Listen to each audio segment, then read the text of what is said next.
And everything just hit me. I was like, no, this is a 60-year-old man who smokes weed all day, who's on steroids, and he's been king of this little yoga studio for however long, and he preys on younger girls. And I was like, this is just fucking lame. And I was the first person to kind of stand up to it and told him, like, fuck off. And that was my whole yoga experience. So fuck yoga, basically. Money is your means to the life that you want in this society, period. And your life can be good, it can be evil, but that is what it is. It is the means to living how you want to live. Like, violence is such a fundamental part of man, and we suppress that, and it creates all sorts of issues. You have a lot of like intelligent, high potential young men whose lives are fucking ruined by one bad relationship. They never get out of it.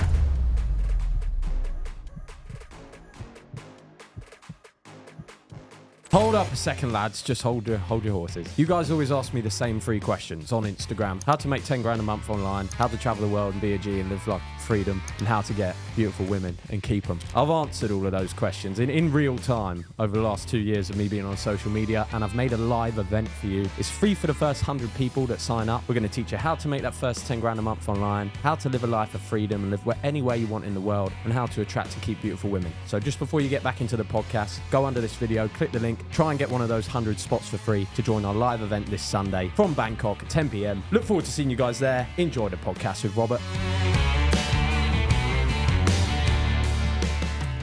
Guys, welcome back. I'm here with the multi-millionaire supplement king, Robert Oliver. We've been working together now for about 6 months, and he's the only sponsor that we've got on this channel for the Kingmaker Sup. I've been waiting to sit down with you for a long time. It's the first time we've met in person. Jack, thank you for having me. Seriously, we were going to do Marbella, but we'll have to run that one back sometime too. That fell through because we got robbed in Ibiza. Man. That's what happened with that. But no, seriously, and just real quick on that note too, I don't really sponsor people with Top Shelf. And like you said, we've been working together for 6 months because this is like a lifestyle movement. It's a lifestyle brand. And I just want to speak my piece on the brand really quick.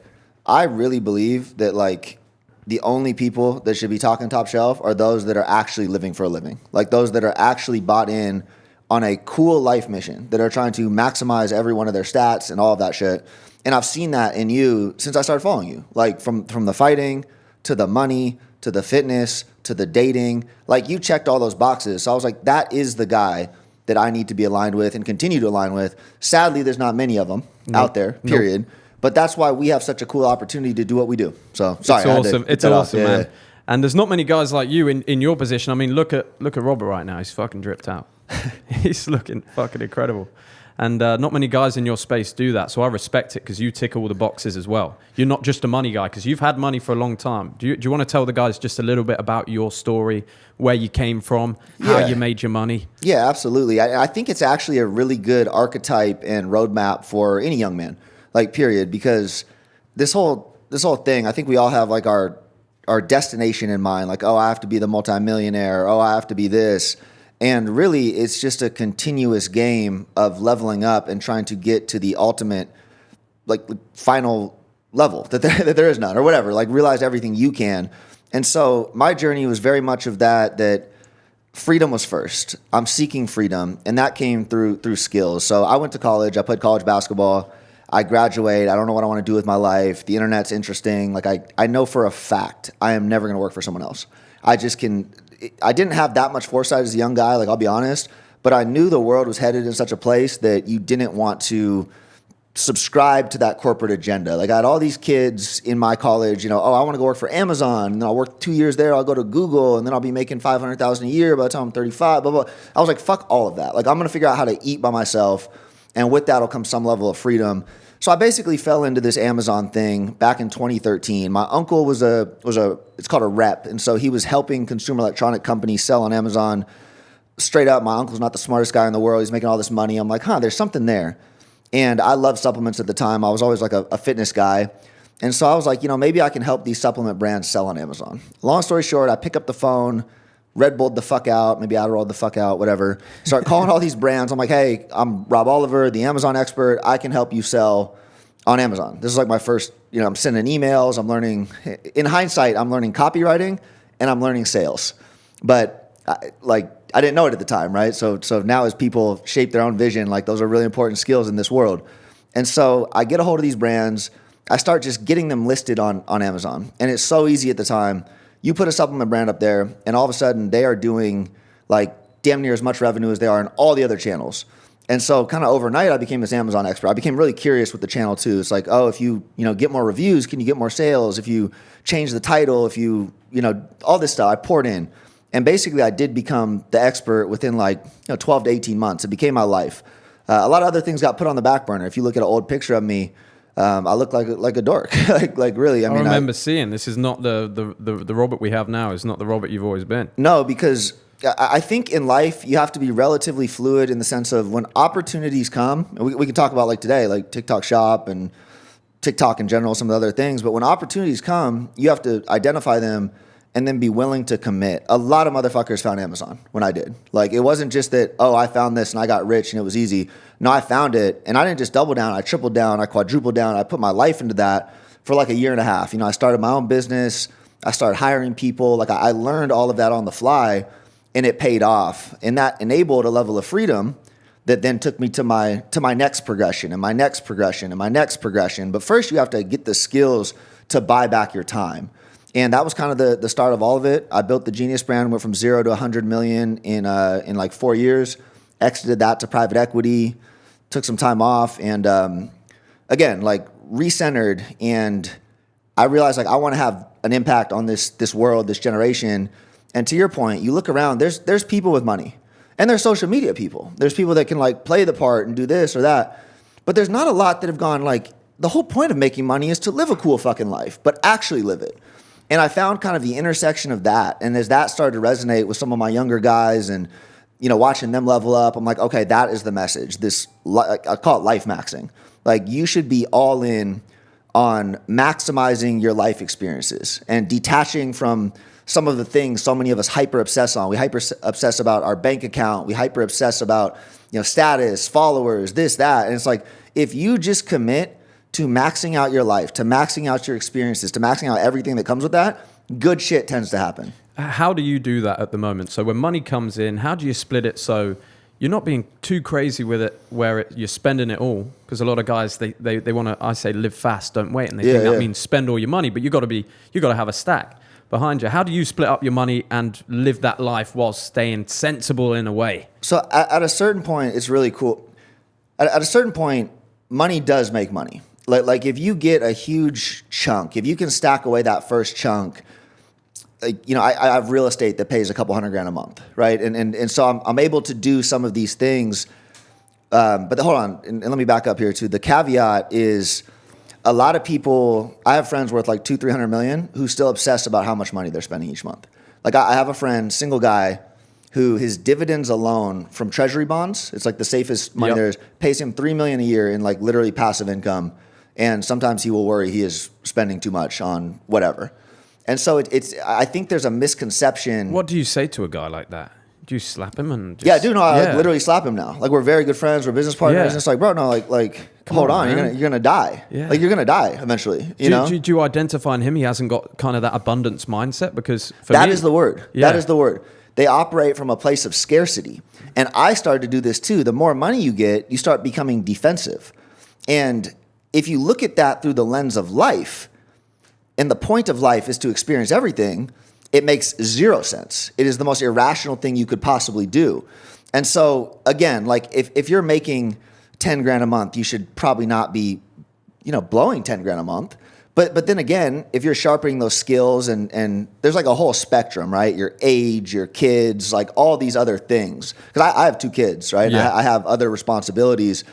But if you get yourself to a place where it's like, okay, at the end of the day, if I'm 95 and my kids have something or my kids have something and I die with like 0, but I got to go on that yacht on Ibiza in the summer and I got to do New Year's at St. Bart's and I got to do, Art Basel in Miami the right way, I'm going to smile and pass away happily. You give me $1 billion, I'm dying there with I didn't do any of that. I made a mistake. Yeah, and that's how people should look at it. Die with 0. That's the goal. Die with 0. Set your kids up, whatever. As much as you can, but there's also, I wonder how you think about this with the kids. Are you thinking about, how are you thinking of raising them with, obviously you have a crazy lifestyle. How do you How do you measure that? Because I think that'll be the case for me. Well, I know it'll be the case for me when I have kids. We're going to have a crazy life. How do you keep them grounded? Yeah, Jack. So a couple things here. I have girls too, so it's probably different. I will start this off. It is. But it's different. And I have a whole kind of philosophy and stream of consciousness to share with you. But I will start this off by saying, like, I'm going to do an insane amount of shit for my daughters. And I'm going to do that so whoever's son out there will never be able to one-up it. You know, like my daughters are going to know what a certain tier 100%. is. Yeah, and I think that's really important. But the second piece of that, there is no guide for raising kids in today's world. There's guides and there's famous books and there's all these things for this traditional world in the 60s and 70s and early 2000s. And what tech has done to culture and how fast things move and what is acceptable and what isn't acceptable and, you know, what kind of propaganda is pushed and all that stuff, it melts all of the traditional guidelines. And so us, you know, my wife and I, you have to sit there and you have to decide, okay, this is where we're at in life. These are the things we want. And you almost start working ground up in in a first principles way, like a tech entrepreneur. Yep. This is the end goal we're trying to get. You know, we want our daughters to be stable, not on drugs, like ultimately, you know, rational and sound reasoning and all that. And this is what we want for our own lives. And then you work backwards. We have X, Y, and Z. And there's no other playbook out there or person out there that's in our specific situation. And so that's one thing, too, that I hope to be able to share with this generation as kind of a guide or pioneer to new romance or whatever you want to call it, you know, because we draw inspiration from historical things, different cultures. One thing that, like, I don't talk a ton about, and I don't even think it's, like, that appropriate. And, again, I have daughters one day, but, like, my wife doesn't care if I, like, date. You know, she's like, hey, you've earned this part of life, and if you want to go do this, like, you know, don't let that happen or that happen, but Yep. this is okay. And it works super well for us. Huh? Wrap it up. You know, don't get anyone pregnant. Like, I mean, a lot of things, right? Like, don't, yeah, I mean, there's parameters, but it works super well for us. But you tell that to a traditional Western person and they're like, you're the fucking devil. Where's your wife from? She's from U.S. We grew up in the same state. She's half Chinese, half white. Got you. And how did that conversation come about? Because a lot of guys will be sitting there thinking, how is it possible for your wife to let you date other people? And people say that to me all the time. Yeah. How do you bring up that conversation? How did that happen in your relationship? It very much naturally happened. She is one of the more, I don't think most women nowadays are rational. I would say 99 out of 100 women I meet just straight aren't rational. My wife's super rational. She probably wouldn't be my wife otherwise. But, you know, we've been in this thing for 12 years. And she has what most women would die for. And she knows that. Like, she has all these friends who, we grew up in Seattle, a super liberal place. She has all these friends who decided they hate men. And, you know, they're single and they're mid-30s and everyone else is the problem. And they have jack shit. They live in their single apartment and nobody gives a fuck about them.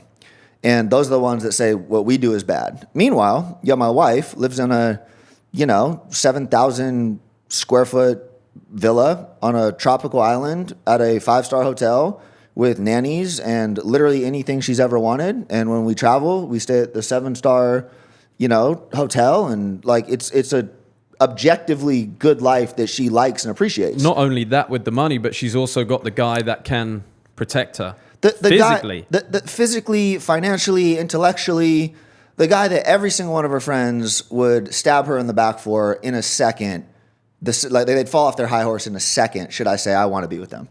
And we know that. And that's like aggressive to say, but it's reality. And so she sees that. And rather than a lot of women inherently try to make men worse as a means of keeping them. It's often subtle. They don't even know they're doing it. But the less desirable their man can be, the more chance they have to keep them.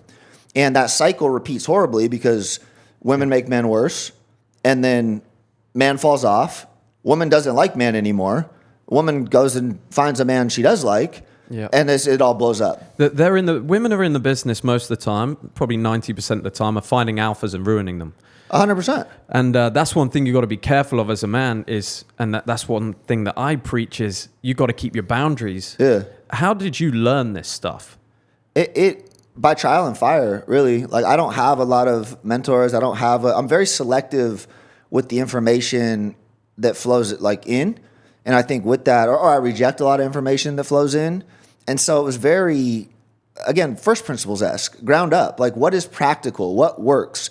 If you look at life through the lens of biology, reproduction, which is probably the simplest and most practical way of looking at it, we are all wired to reproduce. Yep. And that is why through time, like, kings have had multiple wives and 40 plus kids, and all of Asia was populated by Genghis Khan, the most feared, powerful, like, he was him of that time.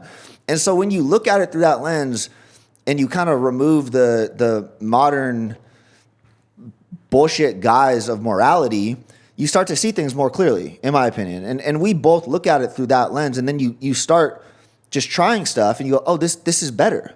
This works better. Yeah, you're supposed to be raising the kids. Like, for the first year of their life, they depended, like they breastfeed, like, oh, and then you look back 200 years, they used to raise kids in villages, and it was all the women, and the men had to protect the shit, and they had to go get the resources. And when you look at it through that, and then you start dabbling, and your life gets better, and it feels better, you go, oh yeah, everyone else is wrong. And it takes a lot of courage to say everyone else is wrong, especially from her. Because you get a lot of hate, right? Oh, you get a ton of hate. And for me, like, this is where I got to shout her out a million times, because for me, who gives a fuck? I mean, I really stopped caring a long time ago. I really don't. But for her, oh, I mean, your man's disrespecting you. Oh, this, oh, that. And so for her to be able to kind of stare that down and be like, I can't hear you over the fucking register at the Van Cleef store or whatever. And she's not a materialistic person either. So that's been But she gets treated. I've seen it. Yeah, I have to force it on her. It's really funny because she does like it. But it's nice though for it to be that way. I love it. I like that. Yeah. There's nothing better than going out, and because after a while you buy things and they're nice, and you're shopping for yourself gets boring. But taking a girl out and shopping for her never gets old. It's different. You feel like the man. And let's just say it. It makes the sex phenomenal. Like, of course. And so does Kingmaker.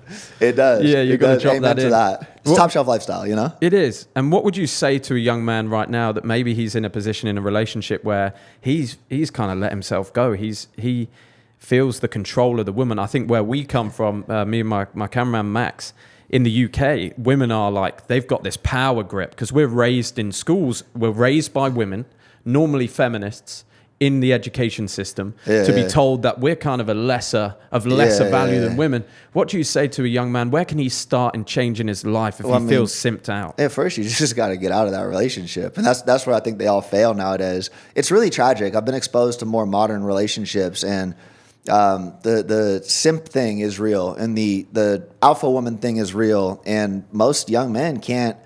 You have a lot of like intelligent, high potential young men whose lives are fucking ruined by one bad relationship. They never get out of it. They lose their pride. They lose their integrity. Some of the shit I've seen, bro, like guys going back to girls is just insane. Like my business partner in Miami, he had this little fling with this,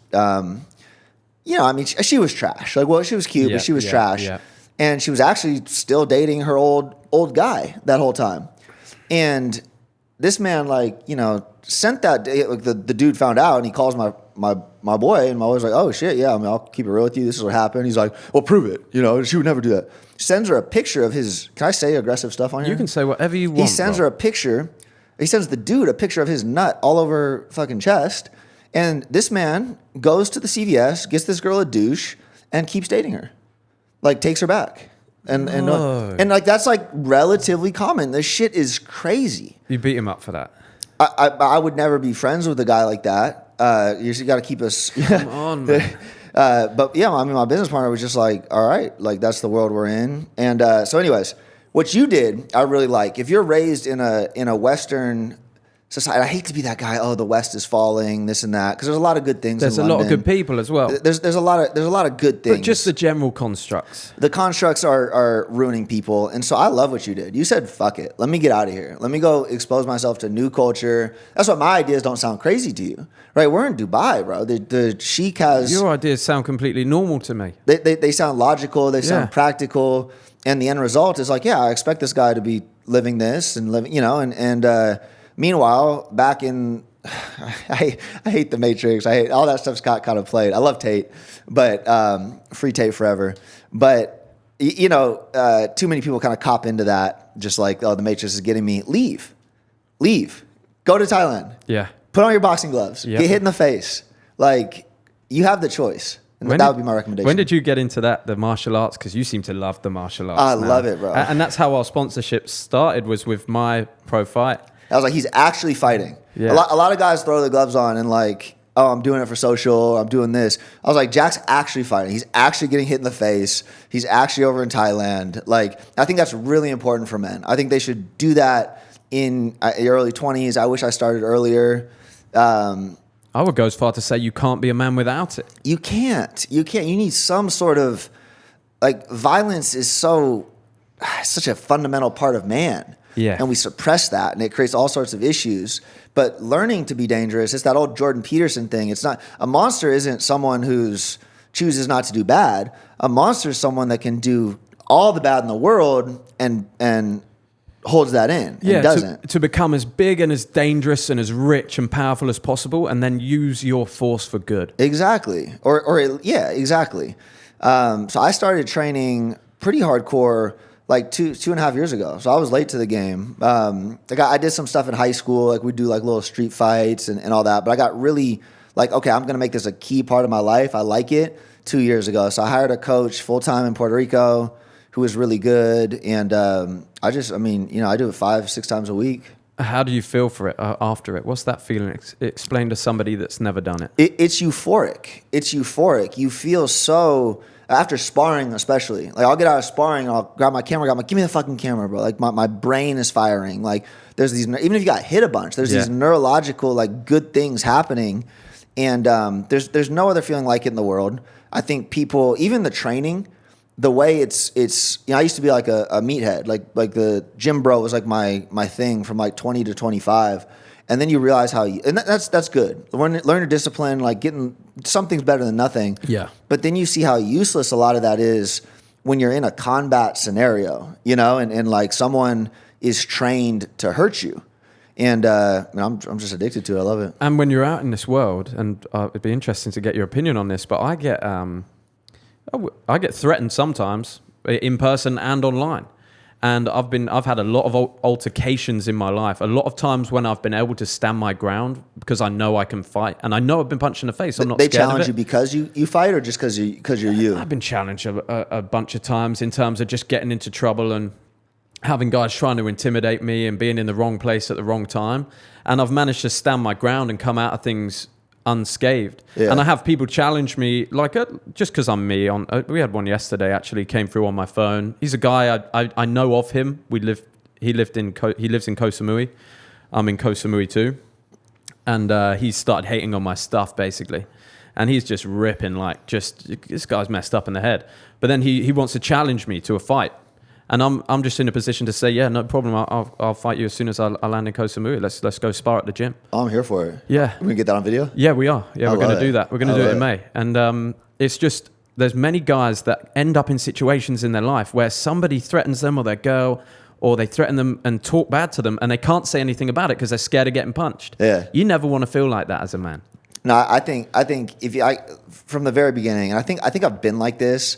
And so I don't know if this can be taught, hopefully, but I think you need to be willing to die for shit as a young man. Like I think I'll tell you a story really quick. This is before I could fight. This is more of a mentality thing. And once you can fight, and so you'll probably get beat up if you can't fight. Like, isn't it amazing? Just real quick, when you actually, like I do really well for anyone who's been training less than 4 or 5 years. I do phenomenal, and then I fight someone who's been training for like 10. And isn't it just like just the skills? You're just like, oh wow, you're really dangerous. It's crazy. It's crazy. I mean, it really is. So when you hear guys like Bradley Martin talking like, oh, would I get you in a street fight or whatever? Oh my God. It's like, brother, and I thought it was a bit, and then you kind of dig more into it, and he's like, oh no, he actually thinks this or that. Like, Nate Diaz is 170 pounds, and Nate would literally bend Bradley over and rape him. I mean, he could physically rape him with jiu-jitsu. Like that is the... Hopefully Nate doesn't do that. The outcome. I met Nate like a couple weeks ago, hammered in Miami. Great fucking guy. Yeah. Like, cool as they come. Nate seems crazy. We're going to 11. I was like, we're going to 11. He's like, yeah, no, we're going to 11. Anyways, Miami. So where was I going with that right before? The fighting, I had a good... Yeah, you were on a riff. Willing to die. Willing to die for something as a man. And so when me and my wife first started dating, she was like at our college, one of the top 2 or 3 girls for sure.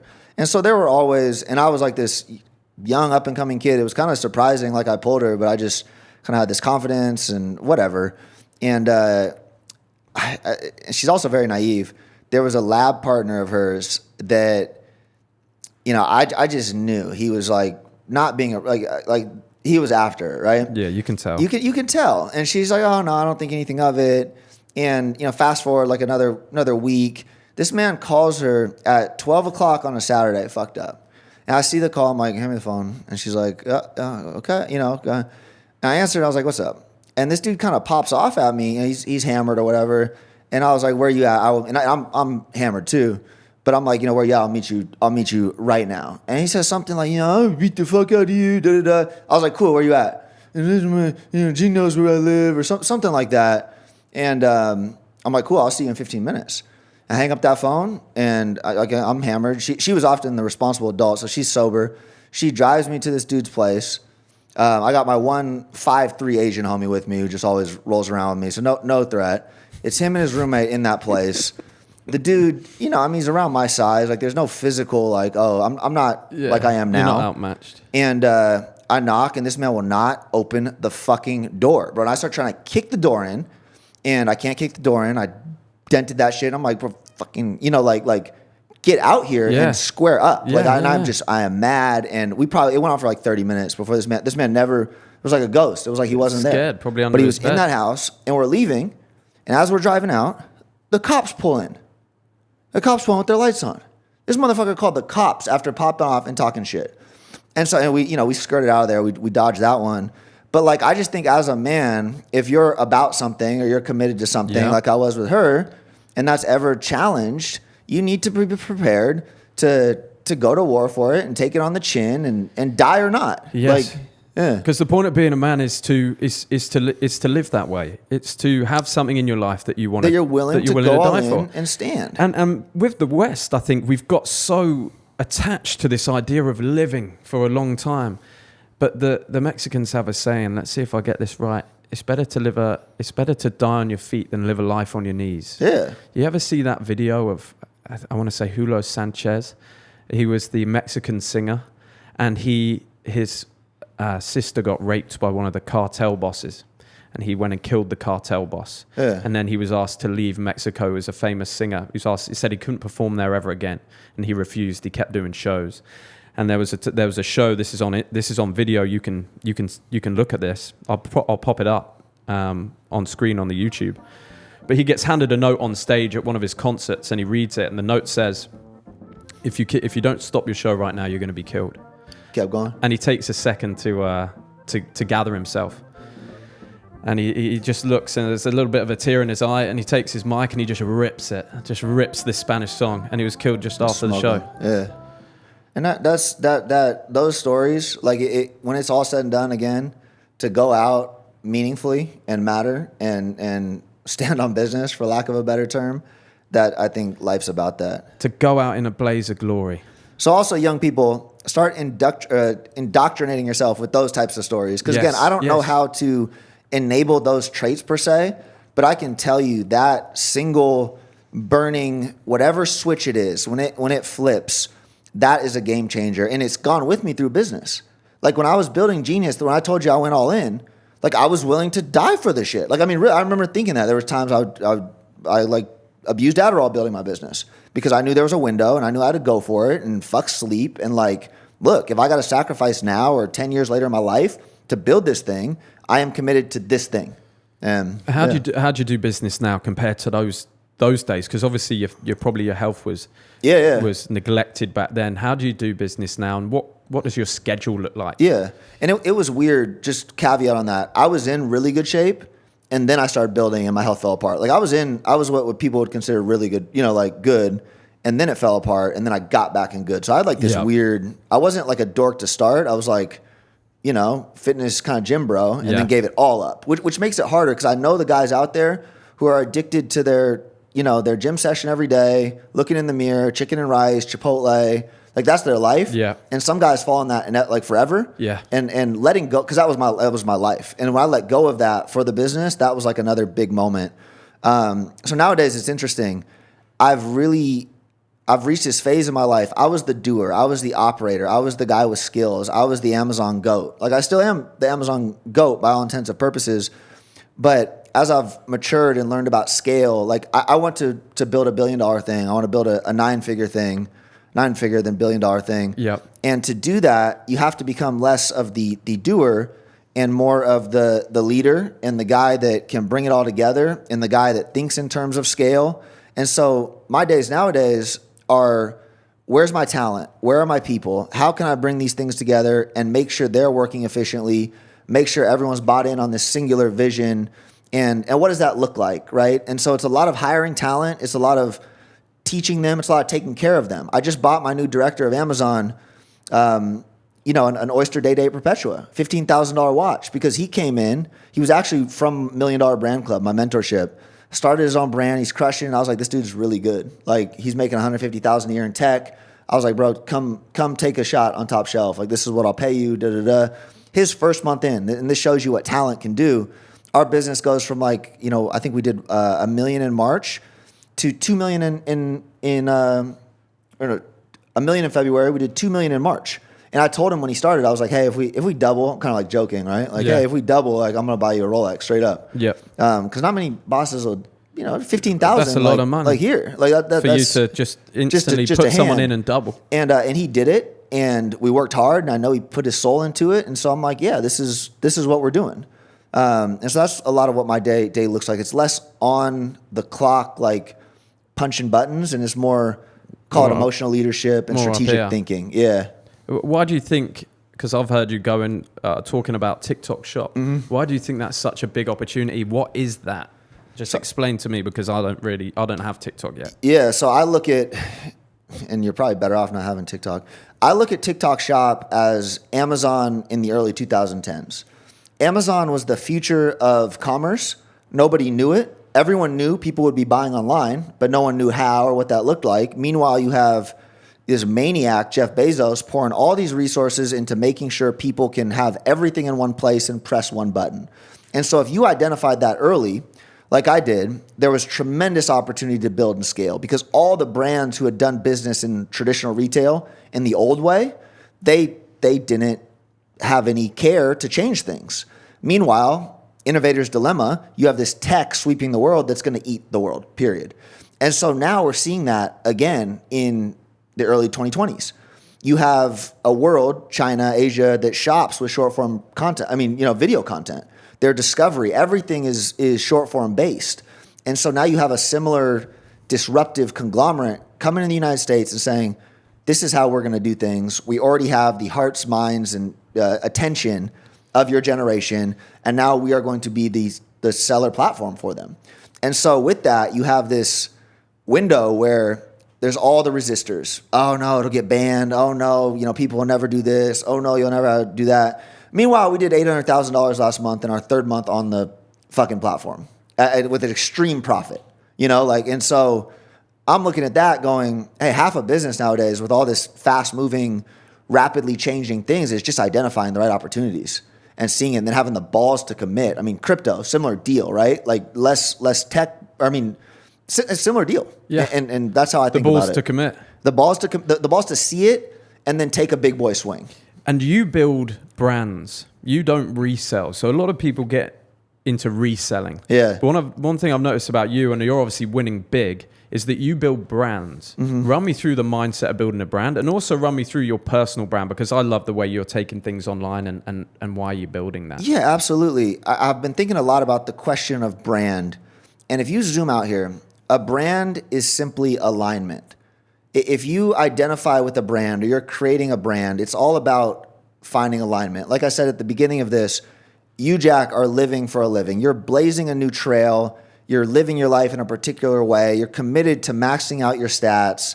And on the other end of that, I am building something that my job is to align with that archetype, provide value, provide meaning to someone committed to those things. You like the top tier of life, right? You like top shelf life. You like luxury. You want to experience it all. And so on the other end of that, as I'm building something, I'm thinking through, how can I align with this individual? How can I provide value to that individual? How can I provide solutions? How can I make this person's life better?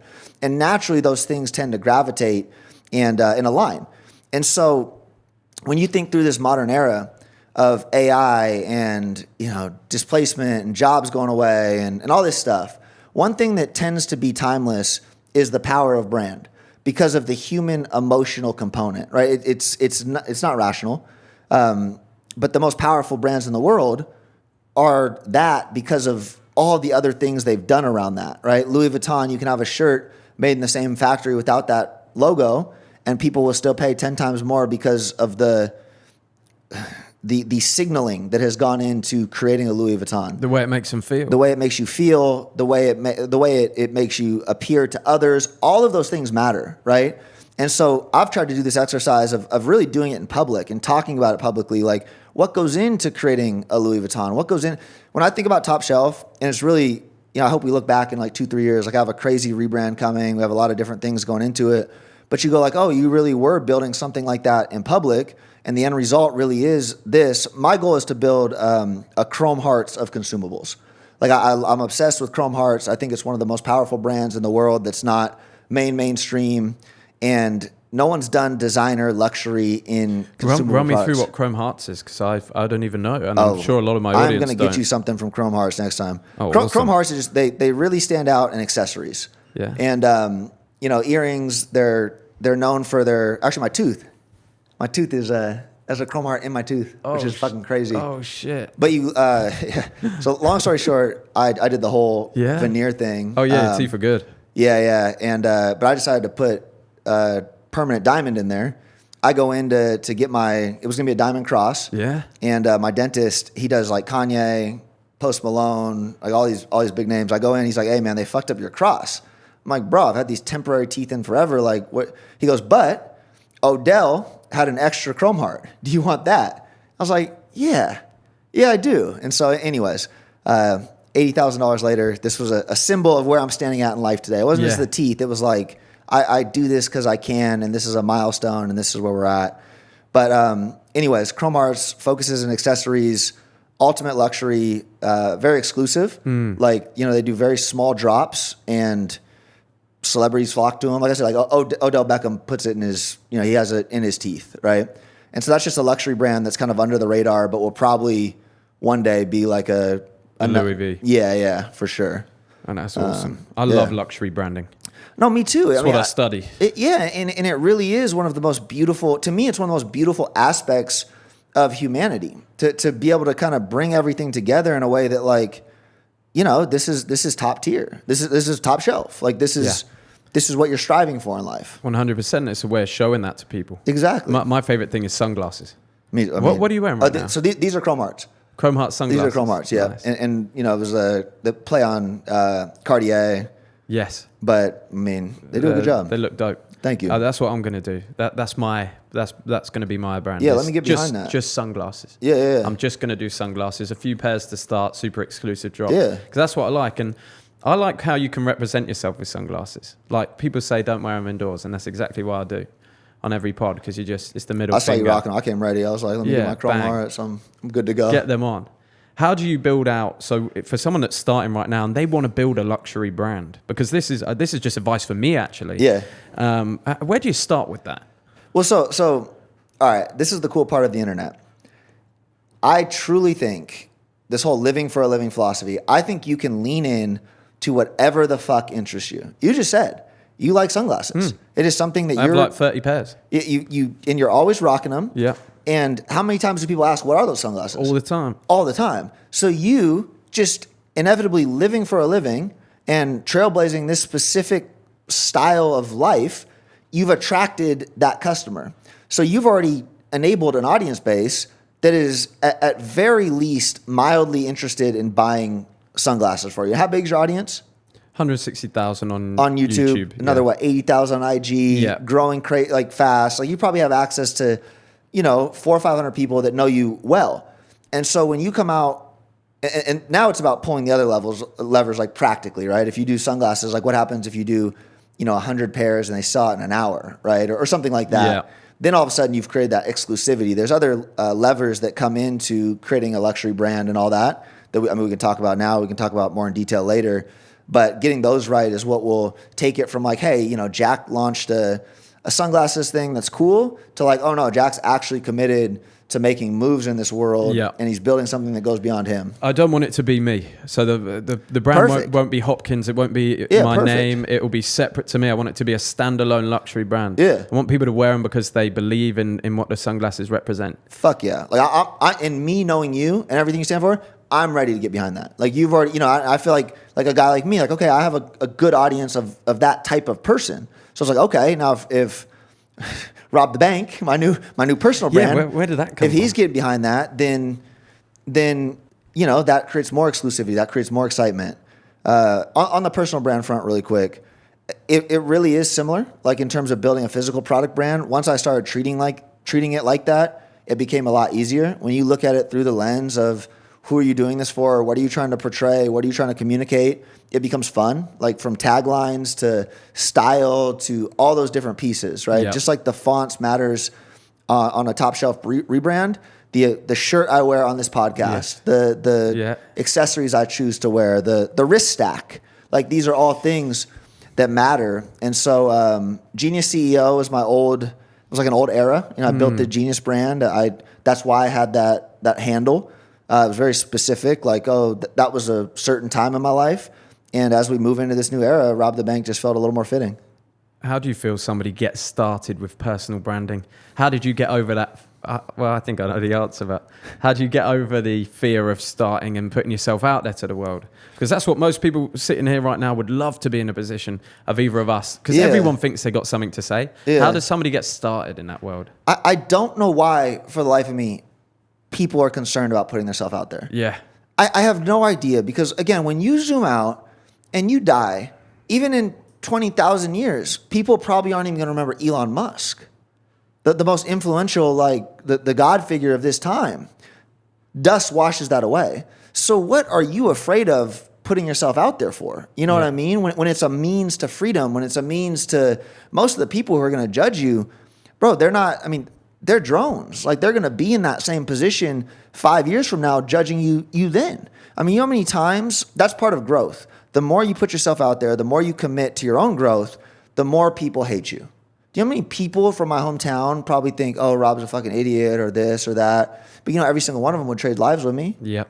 Every single one. They hate us because they ain't us. It's true, right? And I don't try to like throw that in people's face, but that is that. So you have to ask yourself, what do you want in this world and how are you going to go for that? And that's another thing real quick too. When you talk about TikTok Shop and the opportunity it's created, Top Shelf is supposed to, what you're going to see is it's starting to enable a framework for young men to get out there and get confident. Like that's the greater good. So when you're looking at creating a TikTok audience or even building some sort of income, bro, this TikTok Shop affiliate money is fucking crazy. I had a kid who we just, Luis, if you want to look him up, we just paid him $150,000 last month in commission for our cologne. $150,000. He was a server 50 days ago. So he's out there. He just wild. Went. We bought him a black Onyx Van Cleef. Nice. Initiated him to the gang. He went and bought himself a Rolex. 50 days ago, he was a server. And now he's like, I'm going to make 300 this month. Get your fucking cologne back in stock. I'm like, bro, I got you. But there's a framework now to solve that money piece of the equation and kind of fast track the whole living for a living thing. So just real quick, one more shout out. Jimmy Farley. Have you seen my business partner? Jim Poppy on IG. Best fucking name. I haven't. He's the GOAT at this TikTok affiliate shit. Like really, like he kind of blew my brand up. That was one of the bigger like life connections I've had over the past couple of years. But you follow him, you see how this content stuff works. You plug into TikTok Shop affiliate, and it's a thing. You don't need any money to start, and all of a sudden you can be making like meaningful money. You can make crazy money with this stuff. 150 G's, bro. I was like, that holy. is wild. Yeah. And the thing is, your old life, being a server, is always going to be there. Yeah. It's always going to be there. You can always go back to your hometown. But yeah, with the robots coming through. Normal life always exists. There's nothing to lose. Yeah. There's, literally nothing to lose. Like the backstop of U.S. society even is like, you get like fucking food stamps or something and you still have a head, like a roof over your shoulder, or, head and all that. Like, come on, man. Look at it through that lens, and taking action and moving becomes a lot easier. Who do you surround yourself with now in your life? Who do you aim to hang out with? One of the biggest things over the last 2 years have been younger people. And this is a Kanye quote really hits home for me. He blows up on one of his, wonderful manic tangents, and he says, "Do not talk to me about good ideas if you're older than me." He goes, "All the good ideas come from the younger generation, period."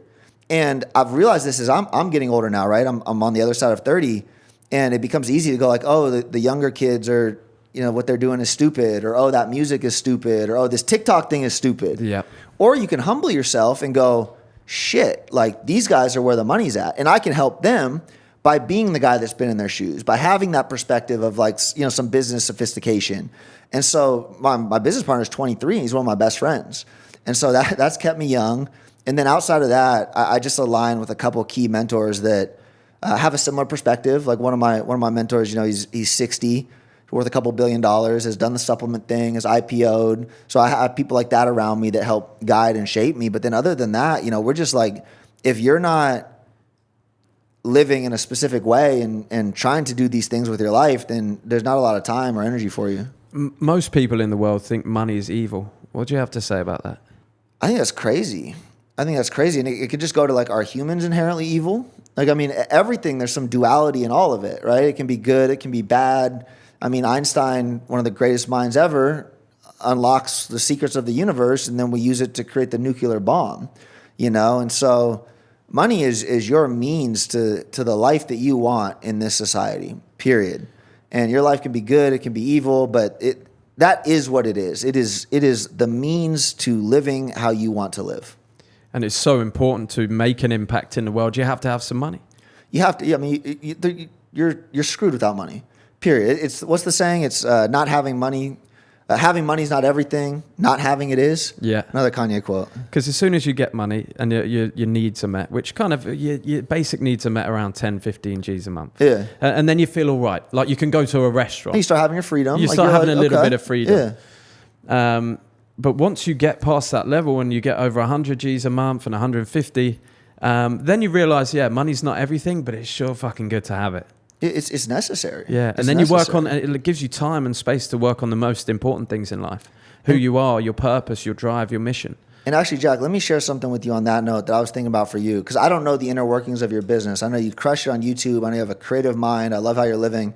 But one important thing that I'm learning at this phase of my life is you need to learn to systematize and scale.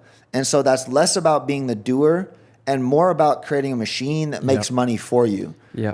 Because even like the highest paid YouTubers, right? If you're doing that yourself, you're just creating a high paying job for yourself. Yep. And so you're annexing the time that's necessary for an elite life.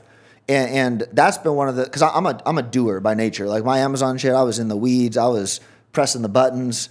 And one of my other, partners, the guy that's worth a couple $100 million that I need to slap from time to time, love him to death. But he's a great systematizer and scale. Like he likes to work himself out of a job as fast as possible.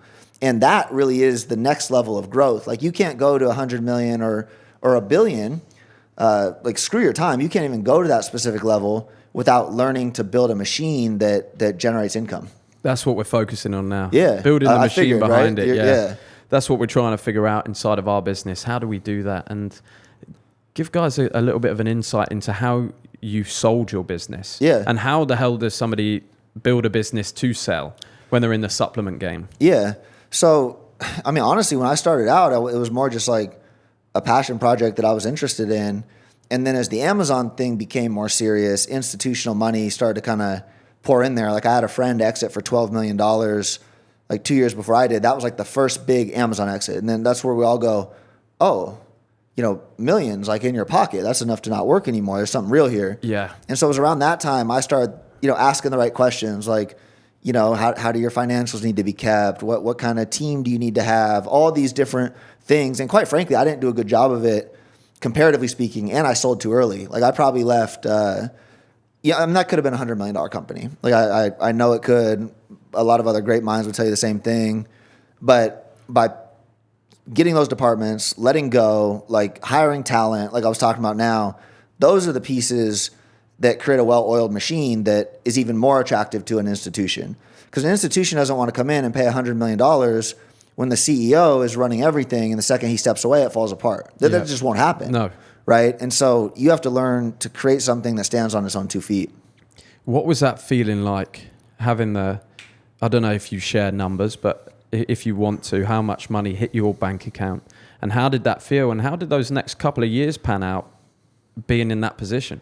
Yeah, I'm doing a YouTube video on this right now of kind of that in between selling and restarting. Yeah. But that wire, you got I'll say multiple 8 figures liquid because it wasn't the full 30. Yeah. I had like an earn out and a couple other things, Gotcha. but I mean, 8 figures in your bank account. And it's like this surreal everything. I remember the day the wire was supposed to hit. It was April 1st. 5 years. April 1st was the 5-year anniversary. Ironically, April Fool's Day. But I kind of kept refreshing the damn thing, and then finally it hit, and you just look at it like, oh wow, like literally everything changed. And then the next day, nothing changed. You're like, oh, I'm getting in my same car. And for like 2 years, bro, this is where I think the scarcity started to kick in.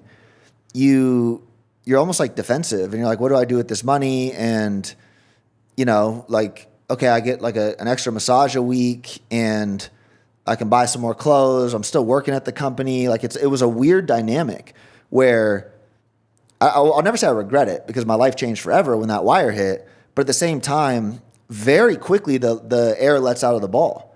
Like now you're kind of like, okay, what's my next thing? And at this phase of my life, I realized I was happiest building. Like period. Like when you're in the throes of it, and there's, you have those connections with your team and your guys and all of that. Like that is the time you remember. The climax can be that wire hitting, but like looking back on that, it was like those were the best times. And so the next 2 years were a time of really self-discovery. Like I fried myself building that business, and I had to find a way to like reset and find some sort of purpose in life. Like all of a sudden I was nothing without it. And so I naturally gravitated towards, believe it or not, like yoga.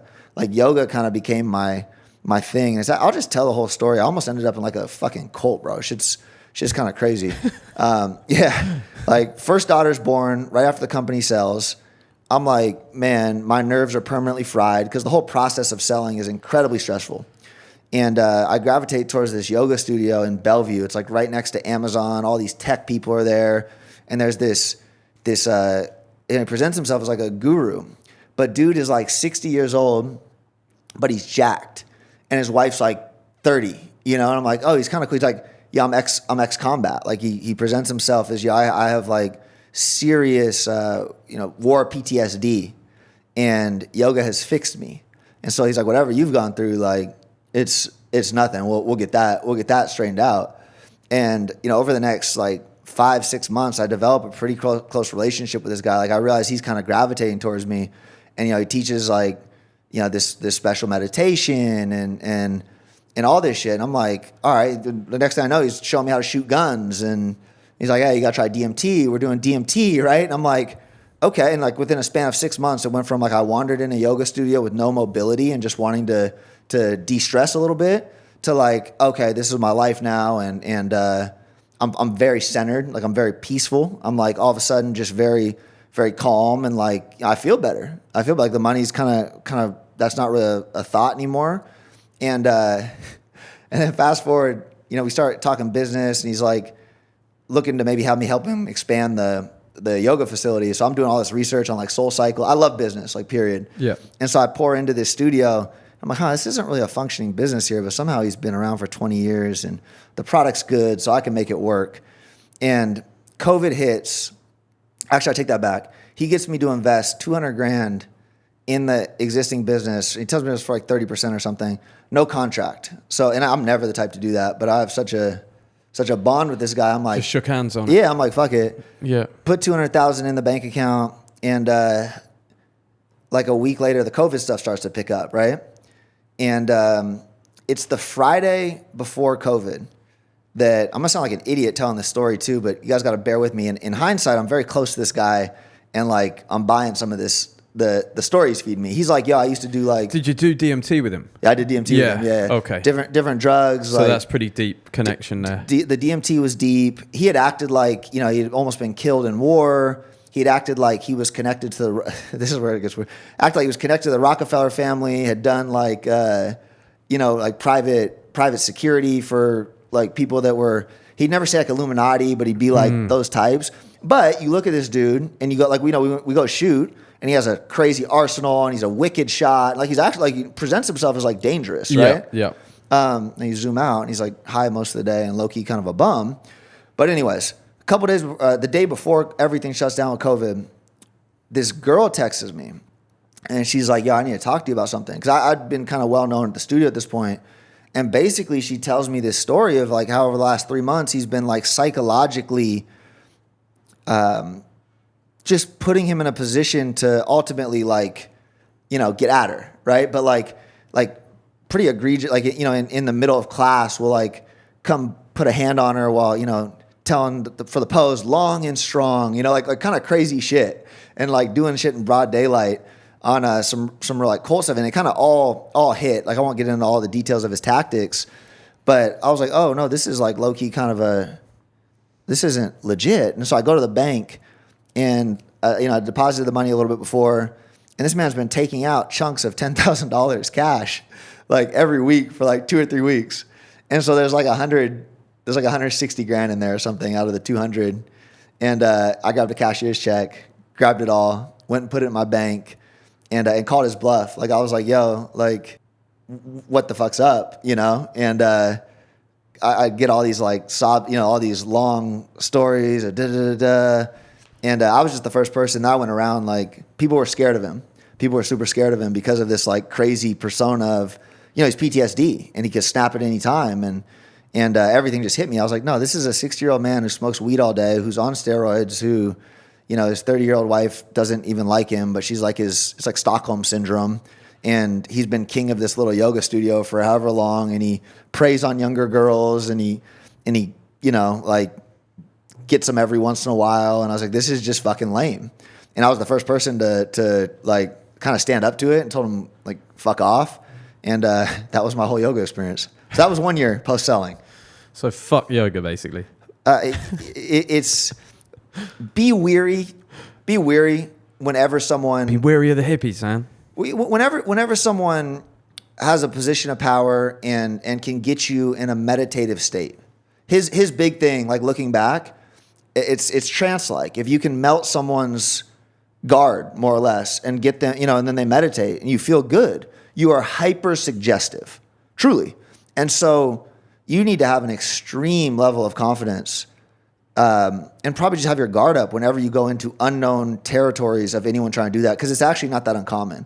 Like my business partner, the one that I told you worries about money, I mean, he in the business world, he wrote a check for $10 million to someone that was a scammer.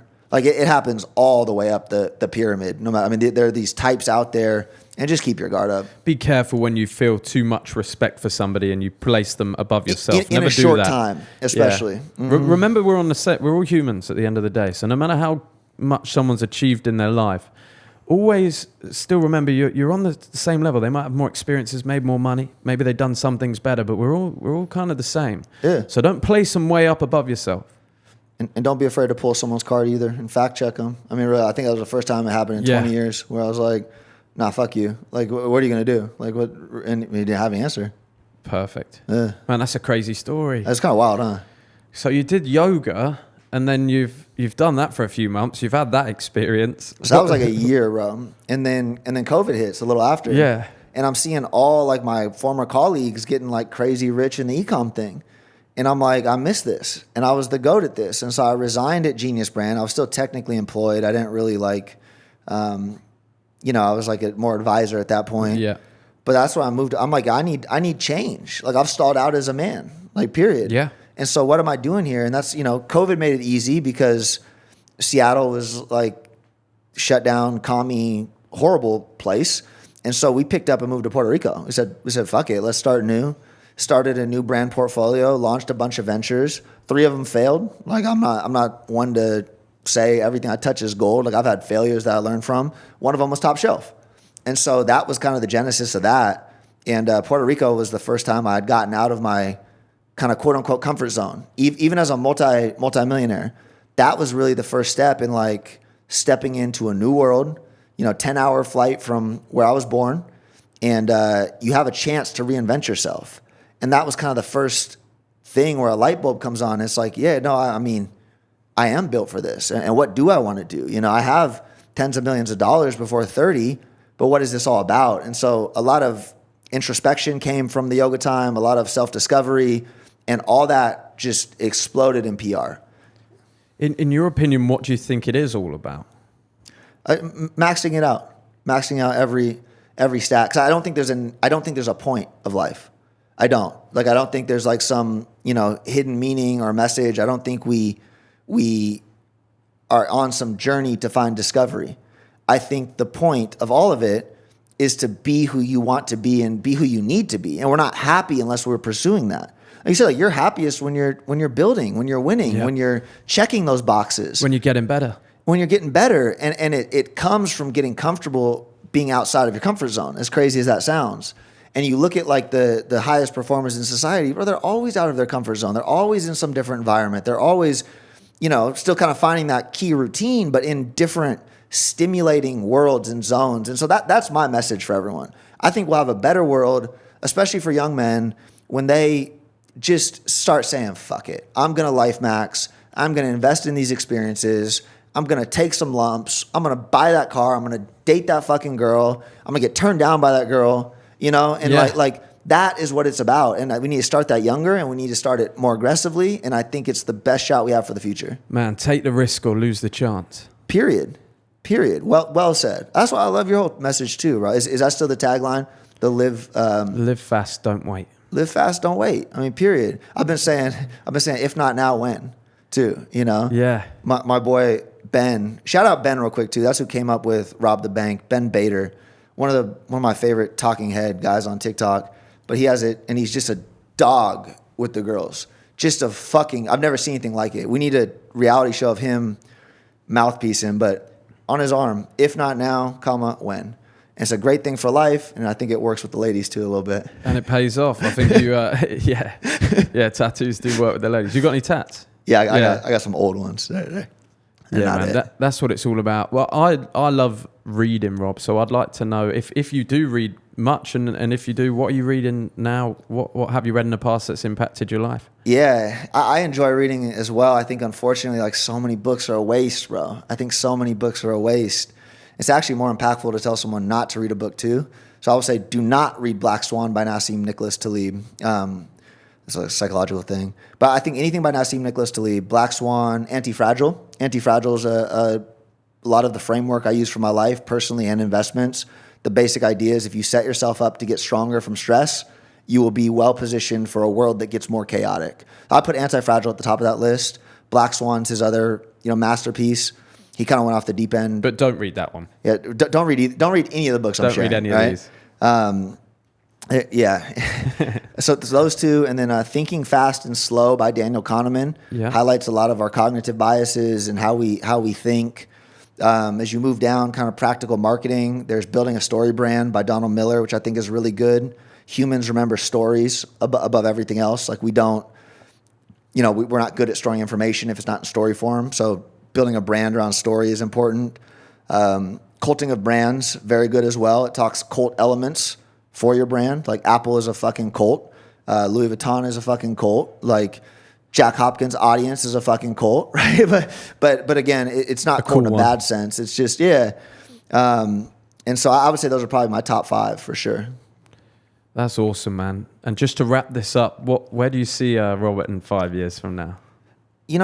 I like to detach from the result nowadays. I really do. I keep moving in a direction that makes me feel like I don't want this to sound too grandiose or ridiculous, but I want my life to look more like a Drake-like character, but in the e-commerce world. Like, I don't want to be the guy sitting behind the computer screen all day. No, I want to be the guy who's getting picked up in the Rolls Royce when I'm in Dubai, and going to the big events and talking my shit more or less. And so I think I'll continue on that track record. I think we'll see some more big wins with Top Shelf. I have 2 brands, bro, that are bigger than this that I don't talk about. I heard you talking about that. Yeah, but you told me once before when we FaceTimed. Yeah, and so I just kind of keep keep making these moves and making the right connections and building, and it's a lot of fun. So epic. I remember that FaceTime call. It was just after was it after my fight? Right before the fight, I think. It no, was. No, it was right after. Yeah, you hadn't put up the fight yet. But right after the fight, and I'd obviously lost the fight, and I spoke to Robert about that, and you just said to me at that time, because I was in a place where I was thinking, man, I don't really know what to do now, because in my head that losing the fight would kill my audience, it would kill my brand. It didn't. It made it stronger. People liked to see it. Bro. It was authentic. It's part of the journey. But at the time, you said to double, triple, quadruple down on content, and that's what we're doing. That's what we've done, and that's paid off for me massively. So thank you for that advice. Oh, absolutely. Influence is money's losing power. Influence and again, this is why I do it. Personal brand, that is going to be one of the best currencies of the next 10 years. And you have a great head start there. You're good at it. And your message matters, man. So seriously, thanks for having me. Awesome, thanks for pushing this message.